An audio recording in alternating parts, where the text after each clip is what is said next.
Səni sevirəm gülüm, mənə vermə sən zülüm.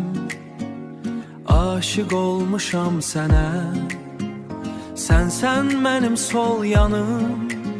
Bu nə gözəllik ah vallah, qismətim olaydı kaş. Amin amin inşallah. Qəlbimdədir hər an, ürək qan ağlayır qan.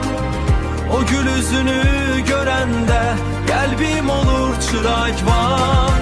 Sen sevgili yarım, mən isə dəli aşıqiyəm. Ürəyimin içində sənsən, sənsən bu canım sənə qurban. Hər an düşüncələrimdə sən varsan bir tək sən, sən varsan bir tək sən.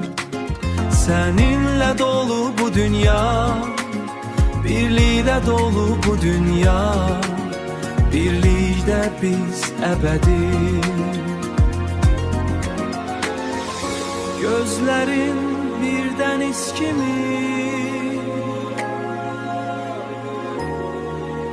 dərin sonsuz gözəl.